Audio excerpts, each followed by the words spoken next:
Today's story is on the disappearance of 19-year-old Kristin Smart. I must have been living under a rock because when I first heard about this case back in 2021, I was 19 years old, working at a Walmart located on South Bradley Road inside Santa Maria, just 35 miles south of California Polytechnic University, which for locals is known as Cal Poly, where Kristin Smart attended school at back in 1996, where she would last be seen before she disappeared.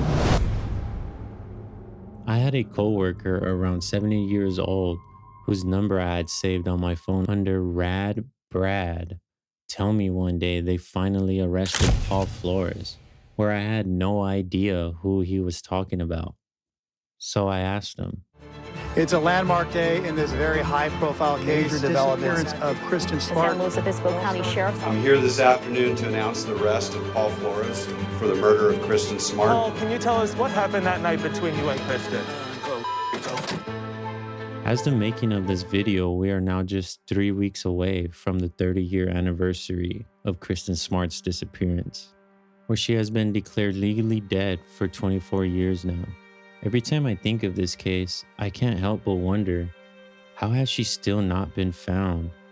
And why did it take almost 25 years to make an arrest? Even though this case has never been declared cold and always had only one suspect, Paul Flores, where everyone always knew he murdered Kristin Smart and made her body disappear, but just couldn't prove it.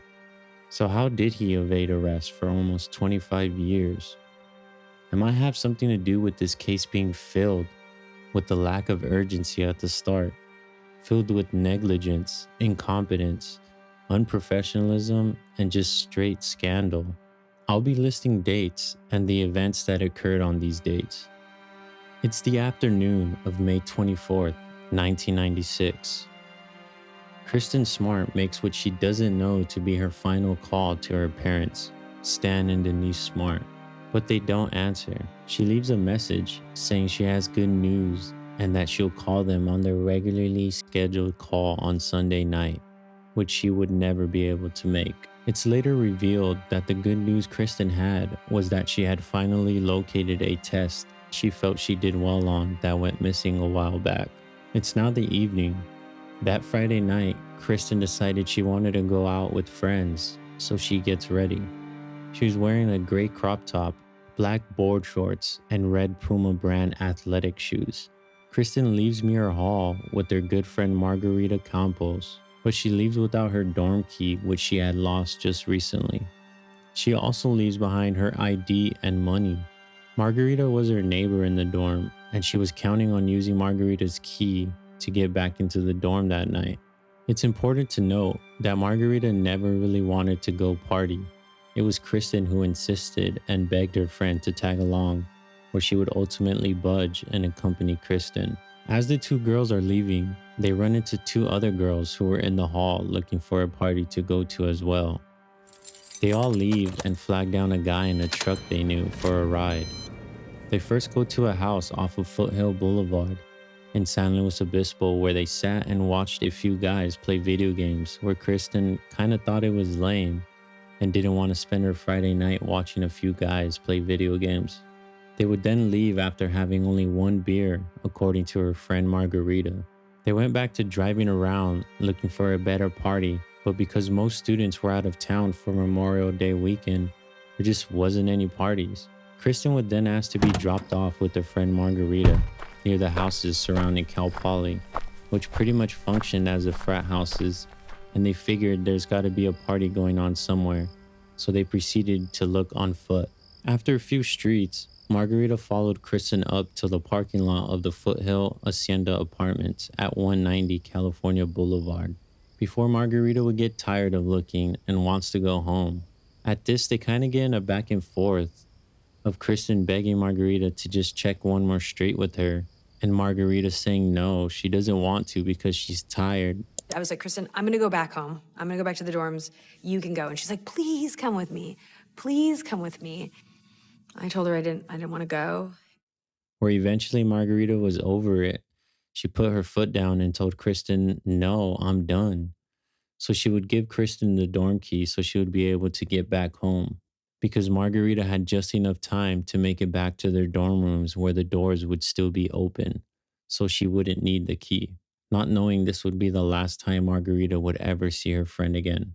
Kristin walks up Foothill Boulevard towards Crandall Way. It's a little past 10 p.m. and Kristin finally finds the party she's been looking for. Just a tenth of a mile from where she split from her friend Margarita. The party is a birthday being thrown by the members of Kappa Chi fraternity for a senior who goes by the name of Ryan Swampy Felds and his friend Tom Gore at 135 Crandall Way, which was actually relatively small for being a college frat party with people coming in and out and attendees ranging from 20 to around 60 people at once. Please note that Kappa Chi, which like all other fraternities, have a code of silence regarding incidents that can get their charter revoked. At this party, a man by the name of Trevor Belter, who attended this party with his best friend Dominic, who was a member of Kappa Chi, or by his account, he arrived at the party around 10 or 10:15, and Kristin Smart would already be there. Per his and many others' account, Kristin introduces herself as Roxy. For reasons unknown, Kristin did not want to use her real name that night. Kristin approaches Trevor Belter and, per his report, introduces herself and kisses him full on the mouth, quote, with tongue. Following this, she pulls him into the bathroom at the party and begins fixing her makeup in the mirror. She asks him if he thinks she's ugly, to which he reassures her that she isn't. She then asks who she should hook up with, a basketball player that she's been flirting with, or a guy that Trevor doesn't know. Trevor says, "Oh, you should hook up with me," which garners a sarcastic reply from Kristin, which indicates that she's not into him, and he figures that she just kissed him to make the basketball player jealous. She then tells Trevor to leave the bathroom. After walking out of the bathroom, Trevor is immediately confronted by Paul Flores, who he doesn't even know. Paul says, quote, "What I want to know is what you did with her in there," end quote. At first, he is startled and concerned that maybe he's just met Kristin's boyfriend. But then the guy starts laughing and sighs of relief wash over his face after he told them nothing happened, and Trevor realizes, quote, "Oh, he's just some idiot." Later at an unknown time during the party, several witnesses tell campus police that they heard a loud crash and saw that Paul and Kristin had fallen to the floor, with Paul on top of her. At the time, it wasn't suspicious as there were a lot of drunk people at the party and people thought it could be an accident. But it's also possible that Paul did this on purpose, witnesses stipulate. During this party, a source that did not want to be identified told Chris Lambert of Your Own Backyard podcast that after he promised her gum, she followed Paul Flores out into the backyard where he forcibly kissed and groped her, where she then pushed him away and ran back inside where later he would try again, but she escapes that time as well and remains with their friends for the rest of the night. It's now around 2 a.m. The party for Swampy Felds ends, and Cheryl Anderson and Tim Davis are hanging around the front yard of the 135 Crandall Way home when Tim notices Kristin apparently passed out on the neighbor's lawn on 137 Crandall Way. Tim helps Kristin get to her feet and tells her she needs to go home, but it's clear that she's heavily intoxicated and would not be able to. So Cheryl says that they need to take her to her dorm. As they are walking up the road, Paul Flores catches up with the group and offers to help take Kristin home, putting an arm around Kristin's bare waist and propping her up. From 135 Crandall Way, the walk back to the dorms is about a half-mile away along Campus Way. Up Via Carta, Tim Davis's car is parked in a campus lot, so he turns left, splitting from the group. As Cheryl Anderson, Paul Flores, and Kristin Smart turn right onto Perimeter Road, up to Grant Avenue where Cheryl's dorm is in the Sierra Madre Towers. So rather than walk with them up Muir Hall, she asks Paul multiple times if he's going to get Kristin to her dorm safe, and each time he confirms he would, so she heads back to her dorm, leaving Paul alone to take a barely conscious Kristin to her dorm. But rather, Paul stops instead at the front of his own dorm at Santa Lucia Hall, which is closer, and watches Kristin walk by herself up to Muir Hall alone. So he says, The driveway was, and I went off to my dorm because the walkway goes that way towards my dorm, and then she started walking up that way. Paul Flores being the last person to ever see Kristin Smart. No one saw or heard from her that weekend, and she would never call her parents Sunday night. No one showed concern with it being Memorial Day weekend, except her friend Margarita. Crystal, Kristin's roommate, spends the night somewhere off campus that Friday, but returns Saturday and saw Kristin's belongings exactly the same way she saw them before she left, including her ID and money, meaning Kristin probably didn't sleep in her own bed that night. The whole weekend passes by and no one has seen or heard of Kristin. Monday, May 27th comes along and Margarita, Kristin's roommate Crystal, and other girls gather around while they make a call to campus police to report Kristin missing. But campus police don't find this suspicious, as many students are gone for Memorial Day weekend. So the girls give San Luis Obispo Police Department a call, and they say it's for campus police to handle. So they call campus police again, where they are reluctant to do anything, saying again it's not unusual, but they do make a call back to the Smart family in Stockton to see if Kristin is home with them. Denise Smart would answer. She says no, Kristin wasn't with them, and campus police still didn't find it strange for a college student to be missing for a few days.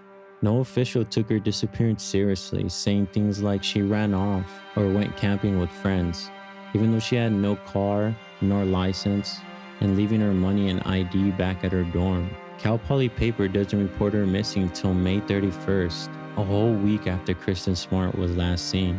The paper even goes on to talk about nonsense that they thought was appropriate to have on the same paper with the missing girl. The first 48 hours after someone is missing are the most critical period of an investigation. They didn't take a missing person report till May 28th, 4 days after anyone last saw Kristin leaving the party. The details on what exactly happened to Kristin within these 4 days would be lost. Cal Poly campus police officers Ray Barrett and Mike Kennedy interviewed the 3 people to last see Kristin on May 30th, 5 days after she was last seen. They interviewed Tim Davis, who lives off campus, Cheryl Anderson living in the Sierra Madre Towers, and Paul Flores coming from Arroyo Grande, just 15 minutes south of Cal Poly, living on campus in the Santa Lucia Hall. Cheryl Anderson says that on the walk back to campus, Paul and Kristin stopped walking, and with his arms around Kristin, he told Cheryl that she can go on ahead without them. And she decided not to because she thought it seemed weird and didn't want to be alone. She also says right before she turned onto Grand Avenue to head to her dorm, Paul asked her for a goodnight kiss, which she declined. Then Paul insisted on a kiss on the cheek, where she declined. Then Paul asked for a hug, all the while he has his arms around Kristin. She declines again. She asks Paul several times if he's sure he's gonna get Kristin home safe, and he reassures her every time he would. When they bring Paul Flores in, they notice a black eye and note scratches on the back of his hands and knees. He told him he got it the same Monday he got photographed for his mugshot.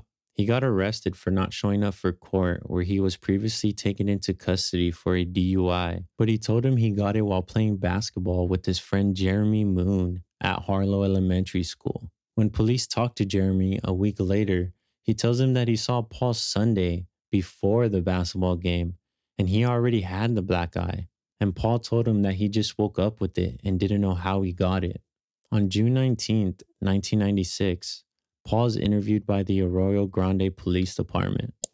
What do you think happened to Roxy? What's your best guess as to what happened to her? My best guess is maybe she, because her dorm was by the parking lot over there. So then, I would figure my best guess is she went off with someone. I don't know.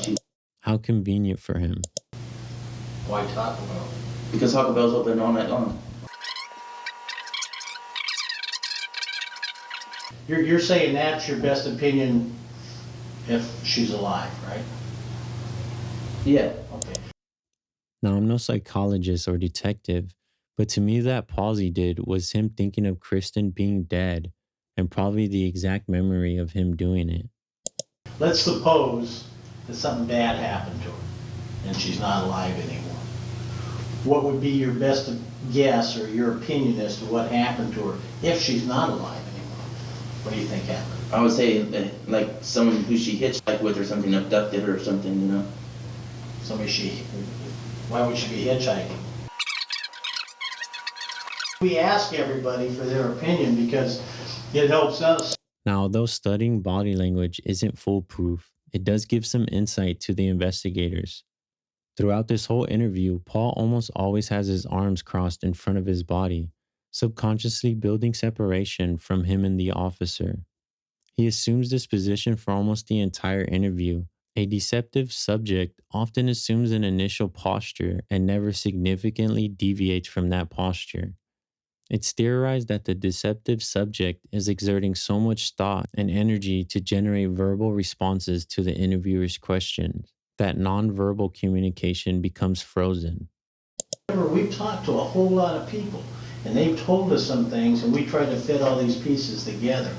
Now, if something like that happened, it doesn't mean anything bad, but it's very important to this total picture that if you did do, kissed her a little bit or touched her a little bit, which is nothing wrong with it, but if you did, it's real important that you tell us pieces, then we have to look at it differently. Yeah. So, did something like that happen? No. Based on her being a little little loose or anything? No. Never kissed her or anything? Never. Did you want to kiss her? No, I didn't feel. I don't remember feeling any attraction towards her. So. Okay. Here he tells an outright lie. Several people from the party say they witnessed Paul and Kristin together several times, with Paul trying to kiss her.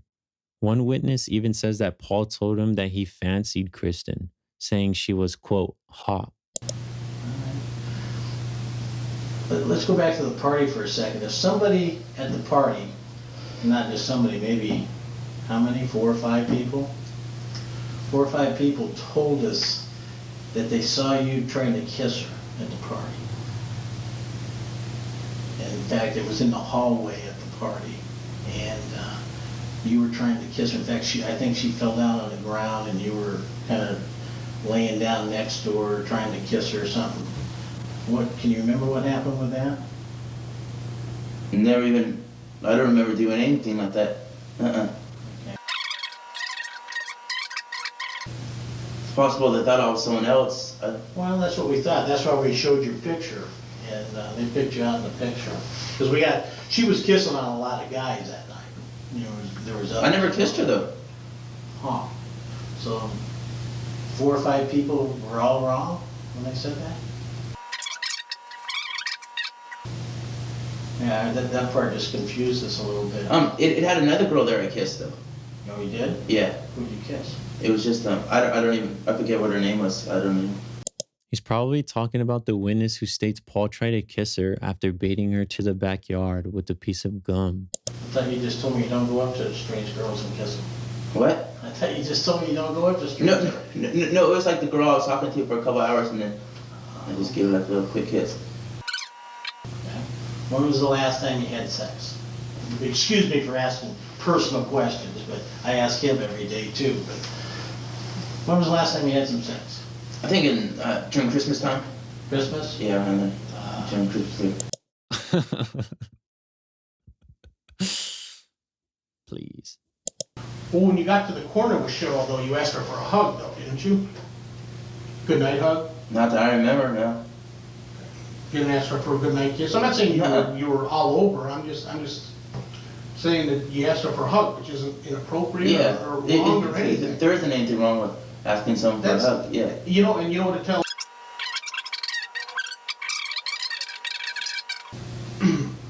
So then you walk Roxy up to where?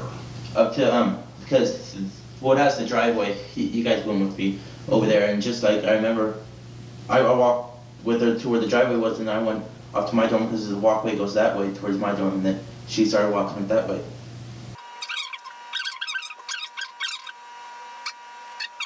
I didn't see her after that. Okay. No, I mean, did you take a turn with her going up her walkway? That's what I'm asking. Nope. You know what a photo lineup is, Paul? Yeah. You know where you get a picture and you put 5 other pictures in there, and then somebody looks at it? What if we did a photo lineup and somebody picked your picture out of 6 and said they saw you with Roxy at a location other than where you said you were at.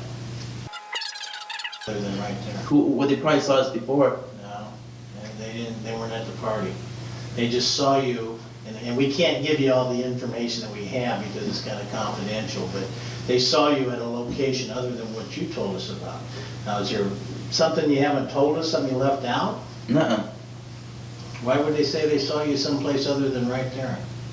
I have no idea. And they, The last time she walked that way, I walked to my door. Okay, Paul, you know what, and like Investigator Hobson said earlier, and I don't want you to think that we're pinning on you as the suspect, Uh-huh. but some of the things you're telling us aren't adding up. That's all. for instance, Paul, we talked to a couple guys at the party that was kissing her and doing things with her sexually that didn't want to tell us about it because they found out she was missing. And they said, oh God, if we tell these guys that we were kissing her and touching her at the party, these two guys are going to think I'm a suspect. So initially when we talked to these guys, they left all that stuff out. They didn't tell us what they... This is what happened. Then they tell us, yeah, I was kissing her, I took her out back, and I was touching her. I did a few things, but that was it. See? I didn't even know about that. No. I find it very strange that out of all what the investigators said, all Paul got from it was that Kristin had kissed other men. Him saying he didn't know is another flat-out lie. He stood waiting for Trevor Belcher to step out of the bathroom with Kristin, saying he wants to know what they were doing in there. They went outside, but see, because they lied to us, it looked bad for them. That's what Detective Hanley is saying to you, that if you leave something out like these guys did, then it made us look at them a little. Fill in the pieces. For instance, this person or persons, it was more than one actually, that saw you and her other than where you said you were. You know, why is that? I have no idea. She confirms what you said, that several times Roxy stopped and complained of being cold. Right. And she said you went over, and you didn't just rub her arms, you gave her some manly hugs, like a man would, like any man would. You know, here's a woman standing there that's half naked, the way she's dressed. This is a common tactic that interrogators use. The detective reading the notes serves as a distraction, lulling the suspect into a false sense of security while the other drills for answers. Except at one point, you told Cheryl, go ahead, you can go on now. You don't need to stay around, go ahead, go. Well, Cheryl was concerned, so she said, no, I'm gonna hang around. Because she saw how drunk Roxy was. Cheryl asked you when just before she left, she says, are you going to walk her to her dorm? Make sure she gets in her dorm. And you said, yes, I am. I'm gonna walk her to her dorm. Because Cheryl said she wouldn't have left and gone home if she didn't, if she thought you were just gonna let her walk by herself. Sure. See, what we're having trouble understanding is why you're not talking about this. I have no idea it even happened. Well, that's what concerns us. See, you're not acknowledging any of this ever happened, and yet all these other people are telling us it did happen.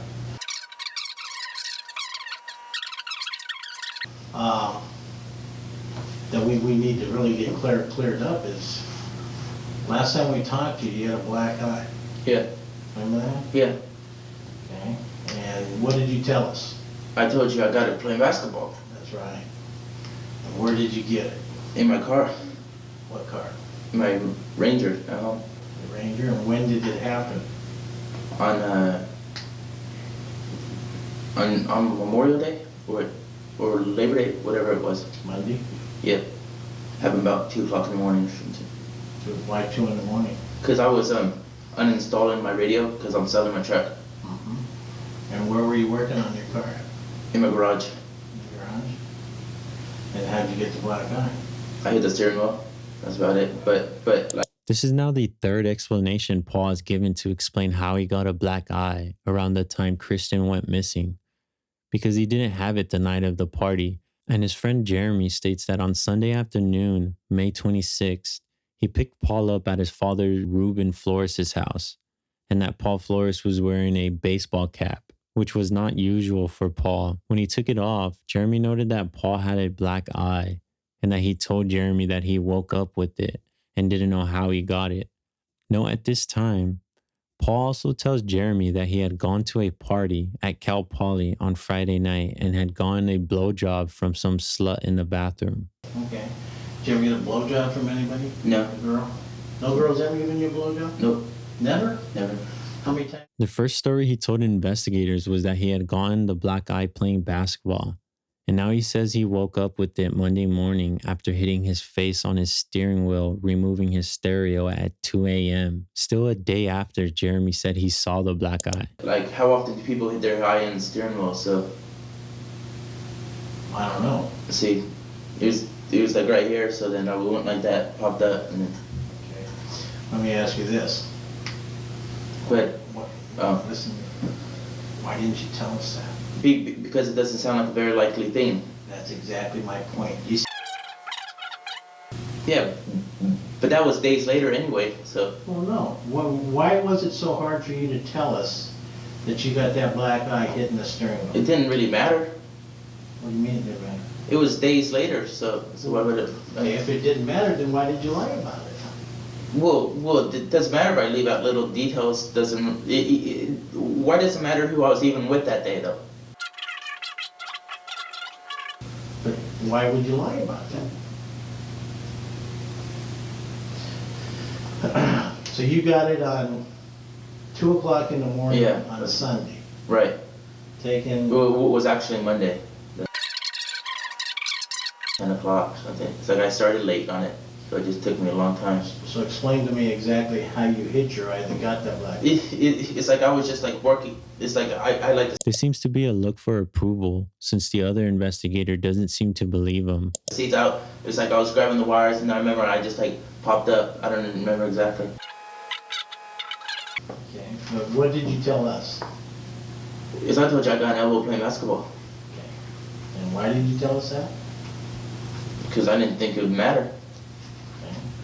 Now, how do we know that everything that you've told us so far, you don't really think it matters, so that's why you're telling us some of the things, and maybe what you're telling us isn't really the truth? How do we know now that you've lied to us? Well, that wasn't important though. Sure it is. That's important. Sure it's important. What if Roxy punched you in the eye? Yeah. See? See why it's important? What if Roxy punched you in the eye? No, big old black eye.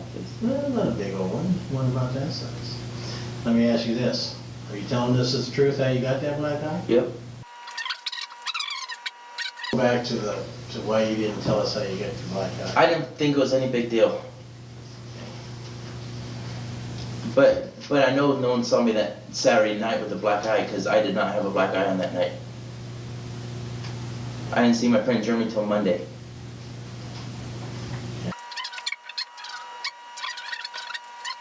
Take my word for it, kiss. Can we give you a polygraph? I told you I had to talk to my parents, so. Well, if you're telling us the truth, why do you have to talk to your parents to take a polygraph? Because I do. Are you 19 years old? Yes. Are you an adult? By age I am. Right. Let's do it. I already told you I had to talk to my parents anyway. I have to go at 4 o'clock, so. Okay, let me just ask you. Okay. One of the people at the party, there's no doubt in their mind, said that you and Roxy fell to the floor. I never fell to the floor. Well, why are these people lying to us, Paul? Mistaken, I guess, They're because mistaken? the only person I was at one party, then I was kind of like a little aggressive, I guess, maybe. Yeah, a little bit. You pushed her up against the wall. Shoved her up against the wall and grabbed her face and tried to kiss her. She had to fight you up. Not there. Nuh-uh. You know what, Paul, here's our problem. I don't know of any lie I've done, so So all these other people are lying. I have no idea about any of that stuff, so. Well, you lied to us though, right? Oh, it's not really lies, it's a fib. It's so minute, it's not. I guess you can call it like a little white lie, but. According to Paul, it doesn't matter that he gave what he calls a white lie about how he got a black eye around the same time a drunk Kristin Smart went missing, in which he was the last person to be alone with her. You got your black eye, it's a white lie? Yep. You know, Paul, this thing isn't gonna go away. I know, I understand that. We're gonna have to keep working on it and working on it. Yeah, I understand. And the more people. Paul's story has always been the only one with contradictions and lies. By his account, almost everything happened differently compared to the way numerous people saw and described it. Paul's the only person to recount Kristin being able to walk on her own, yet Tim Davis and Cheryl Anderson described Kristin not being able to stand on her own, let alone walk. This is because it's the only way Paul's story works, the one him and his whole family have stuck with, even till now. The old "she went that way and I went this way." Keep in mind that Paul is not seen for another 16 hours from the walk back to the dorms. What happened between this time? He was never questioned on what he was doing during these hours. At this point, Kristin's disappearance is being handled with a huge lack of urgency. It's not till June 1st when campus police finally collect Kristin's belongings from her dorm room, and they don't search Paul Flores' room till June 10th. 16 days after Kristin's disappearance, where by then the term had ended, so Paul had cleared out his room and the dorms had been professionally cleaned by janitors. Even after 3.5 weeks of investigation, Cal Poly police don't suspect Kristin was a victim of a crime, treating her as an adult runaway, even though they found several holes in Paul's story, who was the last person to see her, who campus police know from interviews is regarded by women as an overly flirtatious male. Finally, a month in, Cal Poly police passed Kristin's case along to the San Luis Obispo Police Department. It's now June 29th. Police organize a search of the Cal Poly campus, including around 400 volunteers and the California Rescue Dog Association, or CARDA, which specializes in training dogs to alert to the scent of human remains, specifically seeking the presence of unique chemicals that are released from a decomposing human body, which begin just a few seconds after death. Dogs are brought into each dormitory at Cal Poly, moving slowly and methodically through the hallways. Their handlers aren't given any specific details about the case. All they're told is that they're searching for the scent of a missing girl who may no longer be alive. The dogs pass through 2 entire buildings without reacting. But inside Santa Lucia Hall, a Labrador retriever named Sierra suddenly alerts her handler, Wayne Behrens, outside the locked door of room 128. She's then taken outside. About 30 minutes later, Adela Morris brings her border collie, Chala, into Santa Lucia. Morris is not informed of the earlier alert to avoid any unintentional influence. Yet Chala stops at room 128 and scratches at the door, signaling to be let in. Morris removes Chala and returns with a second border collie, Cirque. This time Cirque halts at the same door and begins barking. Multiple cadaver dogs separately alert inside Santa Lucia Hall outside room 128, Paul Flores' dorm. All 3 dogs alert on a mattress on the side of the room that had recently belonged to Paul Flores. They also alert on a trash can, the handset of the telephone, and the side of a bed frame, all from Paul Flores' side of the room. The dogs alert to no other room in any of the other 2 floors. Then the alerted mattress and box spring are removed from room 128. A 4th dog, a boxer named Tori, was let in and alerted at the exact same spot where the bed used to be, as well as the trash can and phone. Neither of the dogs ever alerted to the right side of the room, which belonged to Derek Say, and police confirm he was gone the entire Memorial Day weekend. Derek would also say that Paul told him a slightly different story of the night in question. He says that Paul told him he walked Kristin all the way to the door of Muir Hall and then walked to Santa Lucia, even though he told investigators he went to his dorm, leaving Kristin to walk alone to Muir Hall. It's now July 13th, 1996. A search warrant is obtained for Ruben Flores' home in Arroyo Grande White Court, but doesn't get served till July 22nd. The search is short, and they confiscate a police baton, which is illegal for civilians to own, as well as 3 separate clippings about the Kristin Smart disappearance, which were hidden around the house. one under Ruben Flores' mattress, another under Paul Flores' mattress, and one from the kitchen. It's pretty much just a visual inspection of the house. One of the biggest mistakes investigators make is to the search they don't bring cadaver dogs, even though they detected the scent of human remains on Paul's dorm room mattress, his trash can, and dorm telephone. They don't bring a forensics team, and they don't search any of the vehicles. But most of all, they don't get a search warrant for Susan Flores' East Branch Street rental property, because what investigators didn't know was that at this moment, Susan Flores was not living with her husband Ruben. She moved out back in April when she legally separated from Ruben. They later state that they were not looking for Kristin, but instead looking for her belongings. It always puzzles me on how early crucial moments of this case were always handled so poorly by investigators. August 28, 1996. Susan Flores places the East Branch Street home up for rent, which during the time of the police investigation, law enforcement was apparently unaware that this property was not being rented and was in fact a second home for Susan Flores when she chose to get away from her husband Ruben. In the ad, she notes that it could be a home share if the renter was interested.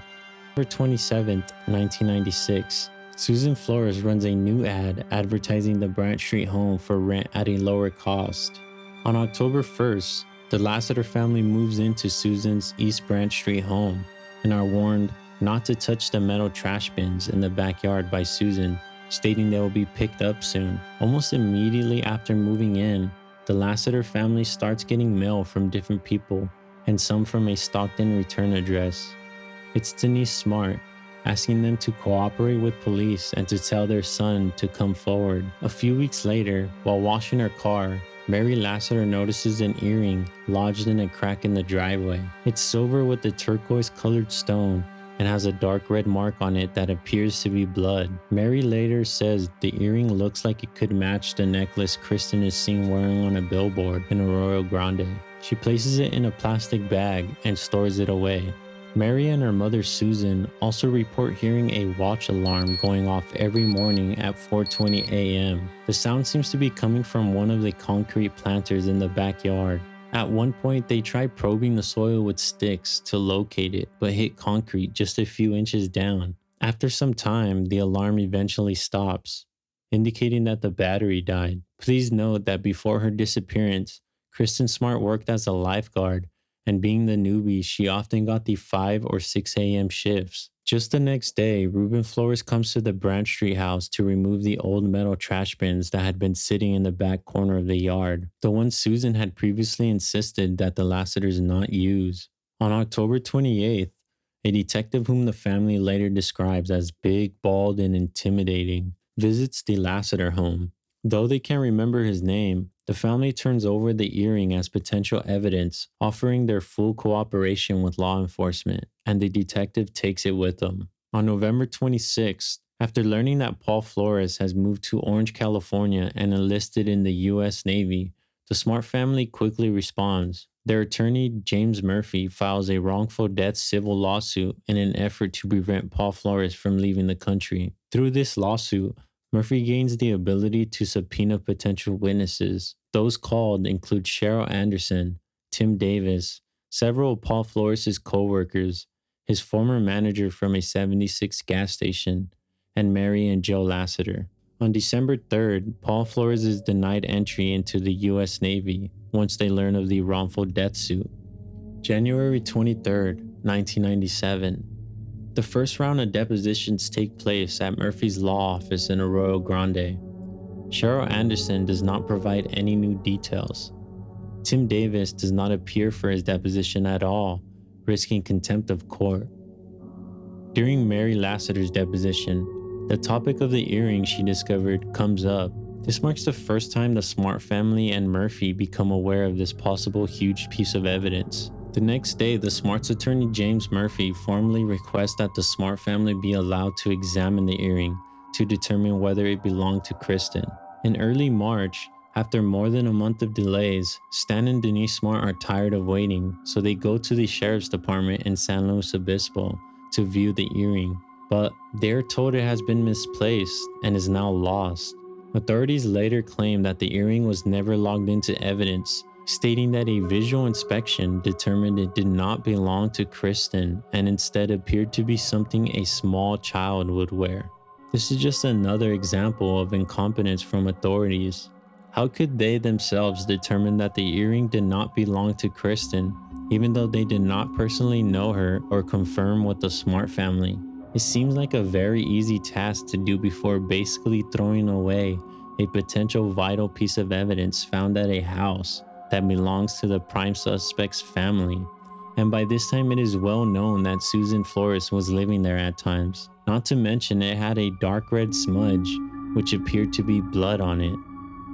Mary Lassiter strongly disputes the claim authorities make of the earring not looking like something Kristin would wear, as she personally saw it. Around this time, the Lassiter family is evicted from the Branch Street home by Susan Flores due to their participation and cooperation with authorities. Given their 30-day notice eviction, they allow investigators to search the property during that period. Murphy organizes the first search of the Branch Street property owned by Susan Flores. He brings in Carta cadaver dogs, similar to those used in the dorm searches handled by Adela Morris. They bring as well a geologist. While the dogs do not locate remains, they alert in the area where the metal trash can had previously been kept before being removed by Ruben Flores. The geologist identifies a few irregularities in the yard, but believes they are likely natural.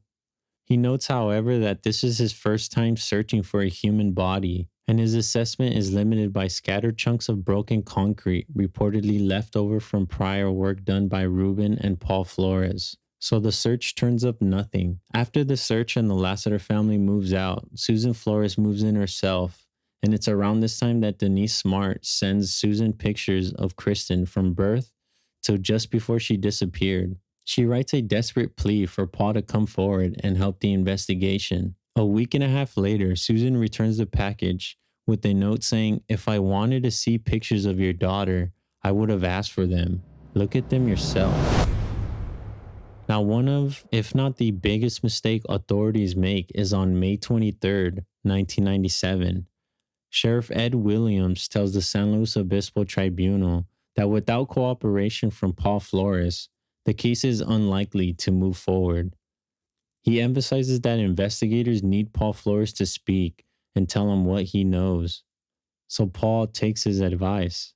On November 14th, 1997, Paul Flores is deposed in response to every question by reading a prepared statement from his attorney that on legal advice he refuses to answer based on his Fifth Amendment right. Did you report your 85 Nissan truck stolen in San Diego recently?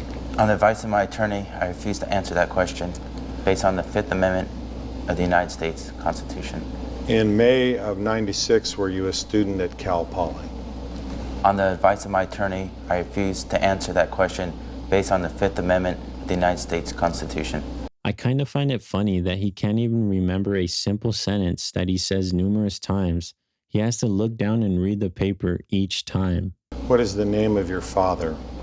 On the advice of my attorney, I refuse to answer that question based on the Fifth Amendment of the United States Constitution. What is your mother's name?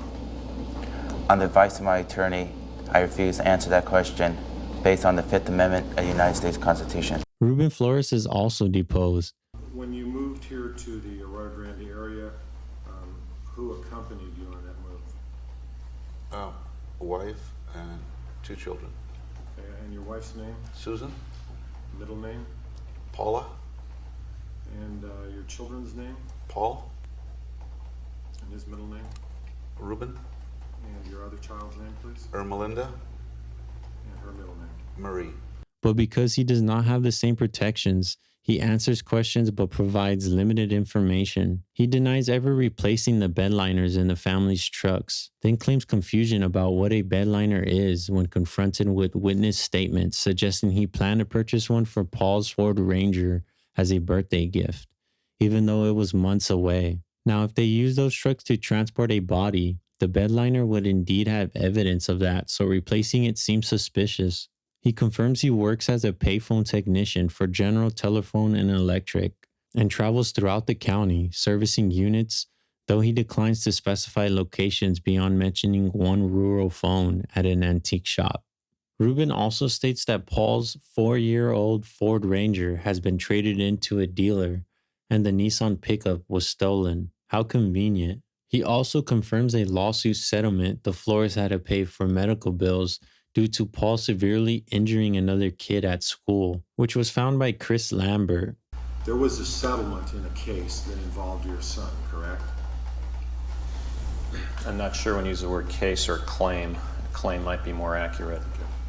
Well, can you put the horse in front of the wagon and start telling me what claim and what action before we get to going backwards? Because I don't understand what claims are, I don't understand what judgments are, I don't understand what anything is. Okay. Is there more than one settlement? What, the one you're speaking about is a settlement. Are you speaking about a Pacific settlement? Yes. And what settlement is this? The settlement that you told me was paid. I believe, I'm not sure. Well, could you be specific? Sure. Lawrence, at a time that your son got in a fight with another individual. Oh, that's what you're talking about. Yes. Okay. Was your son accused of inflicting injury on someone when you lived in Torrance, resulting in farmers paying some money to the person who got injured? Yes. Did your son injure one person or 3 persons? I believe one.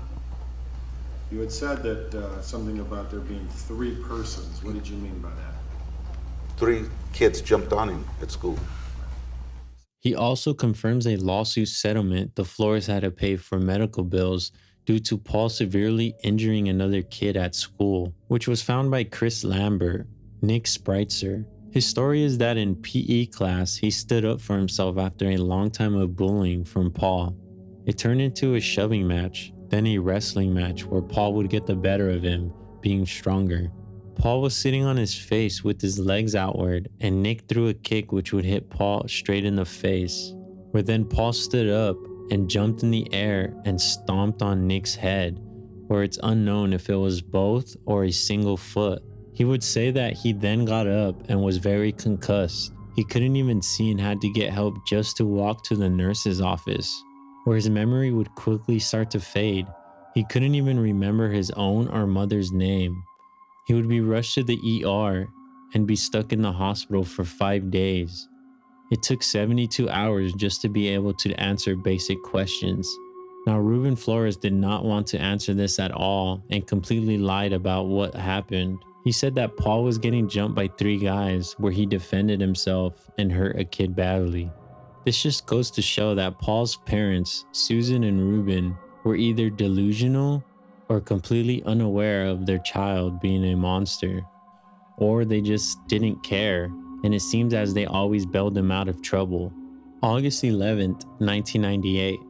California Governor Pete Wilson calls the case a mess and signs the Kristin Smart Campus Safety Act into law. The legislation requires campus police to involve local law enforcement immediately in a missing persons case to prevent this from happening again. In early 1999, newly appointed Sheriff Patrick Hedges invites the FBI to assist in the investigation. Agents interview over 100 former Cal Poly students, research the campus, and examine soil beneath the Administrative Services building after receiving a tip. No new evidence is discovered. Sometime in 1999, a garage is constructed at Susan's Branch Street property over the area where cadaver dogs had previously alerted near the former trash can location. The structure remains there today. On June 19th, the year 2000, at 8 a.m., investigators from the Sheriff's Department and the FBI arrive at the Branch Street home, now occupied by Susan, to execute a search warrant prepared by an FBI agent. The affidavit includes statements from neighbors who report seeing Paul Flores and Ruben working with concrete, adding lattice structures and modifying planter boxes shortly after Kristin's disappearance. It reasons that Paul Flores admits to being the last person with Kristin. Then the stories Paul told his friends and police about the walk back to the dorms didn't match up. He had a black eye with scratches on his hands and knees the same weekend Kristin disappeared, and told 3 stories on how he got the black eye. It concludes that Kristin is deceased and suggests she was either killed in Paul Flores' dorm room or temporarily kept there. It further states that Paul Flores is either responsible for her death and or has knowledge of her death, and that her remains may be buried in the backyard of the Branch Street home. Investigators spend 9 hours at the property, but do not break up the concrete or dig, relying instead on ground penetrating radar or GPR. Now, it is alleged that they didn't dig because the investigators took a vote and the majority voted against it, saying it would be too costly. It's just absurd how much of a shit job they did. At 5 p.m., the search concludes. Results from the radar are inconclusive, and once the warrant expires, investigators cannot return to dig using the same authorization. It's now September 11th, 2001. A vigilante named Dennis Mahone has a sudden spark of interest and travels from Charlotte, North Carolina, to continue efforts to find Kristin. After settling in San Luis Obispo and working as a pizza delivery driver, he uses interactions with Cal Poly students to discuss the case and gather information. With his unique and unorthodox methods, he brings in a new wave of interest and doesn't let the community forget about Kristin Smart. Dennis even begins a website called Son of Susan, where he posts photos and videos of the Flores family over the next months. Dennis is regarded with mixed opinions from the public and media as well as the sheriffs.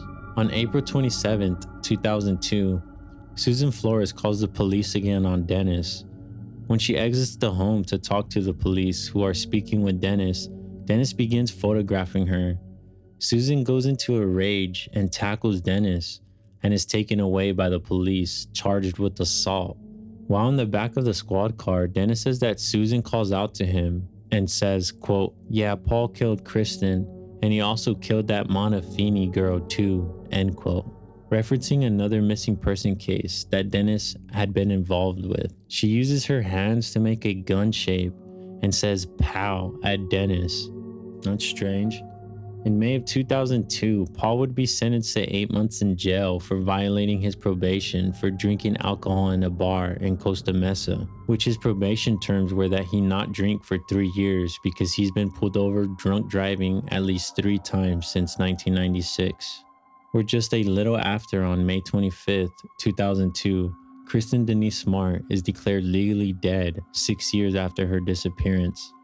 In July 2002, Susan Flores files a restraining order against Dennis Mahone. He is ordered to stay 50 yards away from all immediate members of the Flores family, including Ermelinda Flores and her husband. Dennis decides at this point to take his campaign to Cal Poly, where he starts marching with a large sign that said, "Dig up Susan Flores' yard." Shortly before the 9-year anniversary of Kristin's disappearance, Dennis Mahone is arrested for speaking about Kristin's disappearance at a San Luis Obispo City Council meeting. He has violated the restraining order as Susan Flores and Mike McConville are in attendance. He is sentenced to 20 days in jail. Years are passing with no new significant developments since Paul is still not talking. At least until August of 2005, Susan Flores and Mike McConville file a lawsuit against Stan and Denise Smart for supposedly using Dennis as an agent to harass the Flores family. The Smart family have no agency over Dennis, but the Flores family alleges damages in the form of severe emotional distress and lost wages. The upside of this lawsuit is that it reopens the Branch Street home to search, as their lawsuit hinges on the idea that Dennis's allegations are baseless. On March 31st, 2007, the Smart family attorney Mike Connolly negotiates directly with the Flores family, bypassing the San Luis Obispo County Sheriff's Department. They fly in a ground-penetrating radar expert, Professor Lawrence Conyard from Denver. He conducts a second search of the yard. Several anomalies are identified and documented.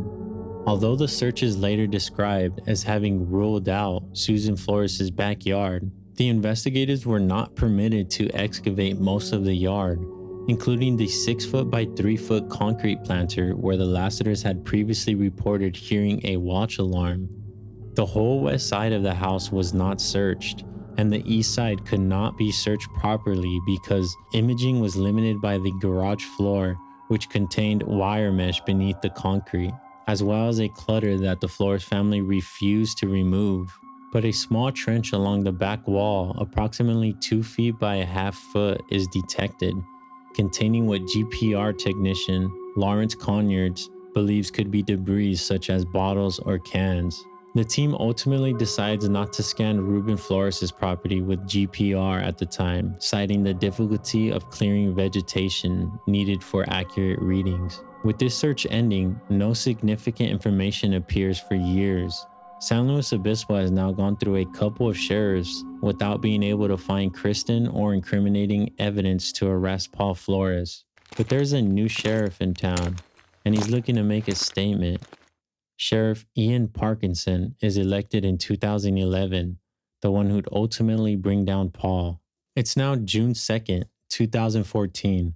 With permission from a neighbor behind the Branch Street home, retired cadaver dog handler Paul Dossi brings in his trained dog Buster to search along the shared fence line. Buster alerts repeatedly near the corner of the property where the trash can had once been located, an area now covered by a garage.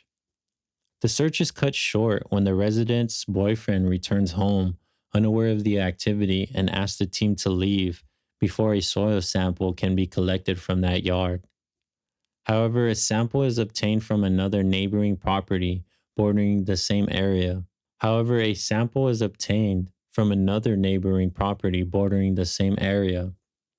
Sometime afterward, Arpad Vass of Oak Ridge National Laboratory analyzes the soil sample.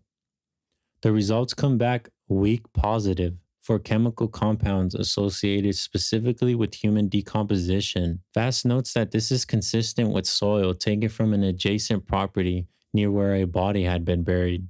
On August 4th, 2014, encouraged by these findings, Dotsie and Buster returned to the same property. Within seconds, reportedly less than 10 seconds, Buster alerts again at the corner closest to Susan Flores' home.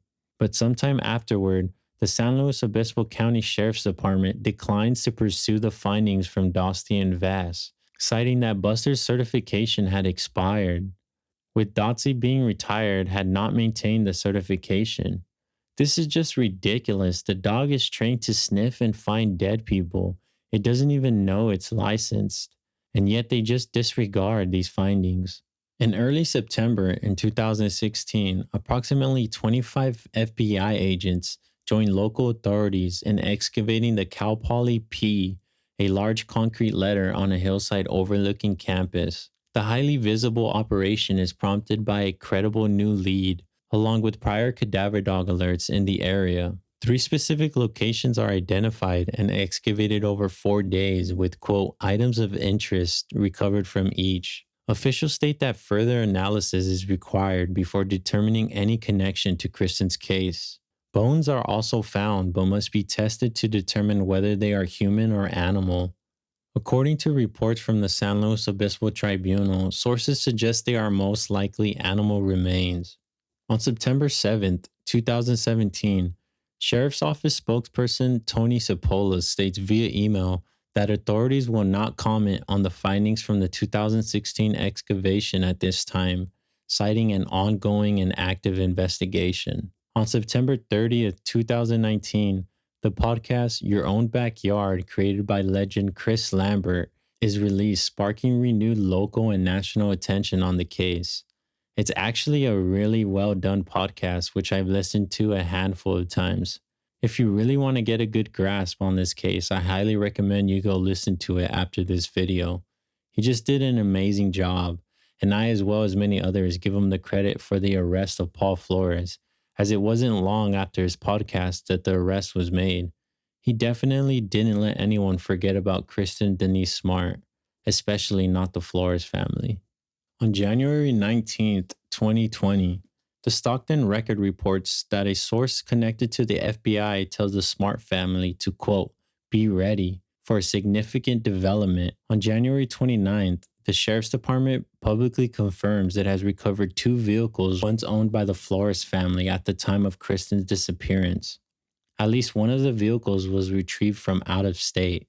On February 5th, 2020, at 8:30 a.m., law enforcement agencies across San Luis Obispo County, Los Angeles County, and Washington State simultaneously execute search warrants at the homes of Ruben Flores, Susan Flores, Paul Flores, and Ermelinda Flores.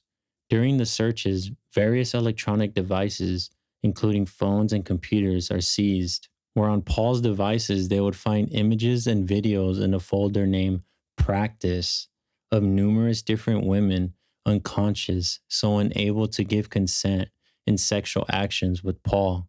On February 9th, 2020, 2 witnesses report seeing Ruben and Susan Flores and Mike McConville digging beneath the deck at Ruben Flores' home late at night. They later relay this information to Chris Lambert and law enforcement. On February 22nd, another search warrant is served at Paul Flores' residence in LA County. On March 15th, 2021, at 7:30 a.m., authorities execute a search warrant at Ruben Flores' home, authorizing the use of GPR and cadaver dogs. Investigators are seen examining the property, including the area beneath the deck. A vehicle initially described as an older Volkswagen, later identified as a 1985 Volkswagen Cabriolet, is seized. Though registered to Susan and Paul Flores, it originally belonged to Ermelinda Flores during her time at Cal Poly. Cadaver dogs are observed searching the vehicle prior to it being towed. On March 16th, 2021, Susan Flores gives a video interview to KSBY reporter Megan Healy.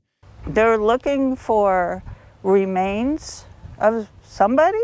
Stating that the seized cabriolet was a personal project that she had been restoring, and she firmly denies any involvement by her son, Paul Flores, in Kristin's disappearance. On April 13th, 2021, at 8 a.m., Paul Flores is arrested in San Pedro, California, and charged with first-degree murder in the death of Kristin Denise Smart. Due to the severity of the charge, he is denied bail. Ruben Flores is arrested at his home in Arroyo Grande and charged as an accessory after the fact. His bail is set at $250,000. Both are booked into the San Luis Obispo County Jail. Paul Flores is transported from LA County by deputies and reportedly remains silent during the several-hour drive. At 2:04 p.m., Sheriff Ian Parkinson holds a press conference addressing the arrest. Paul Flores was finally sentenced on March 10, 2023 to 25 years to life without the possibility of parole in state prison, where sadly his father Ruben Flores was found not guilty on being an accessory after the fact and was released. Paul would eventually be relocated to Pleasant Valley State Prison, where he was admitted to general population, and almost immediately an inmate slit his throat, but sadly he would recover. Then on Wednesday, April 10th, 2024, Paul would be seen by officers getting stabbed by another inmate in a rec yard, where sadly he would recover again. Now there's many theories on what happened in those 16 hours Paul Flores was missing, but with Paul unwilling to still speak, I'm afraid we'll never know. Well, that's going to do it, guys. Thank you guys for watching. If you like this video, hit the like button and subscribe if you want to see more videos like this. Stay safe, and thank you.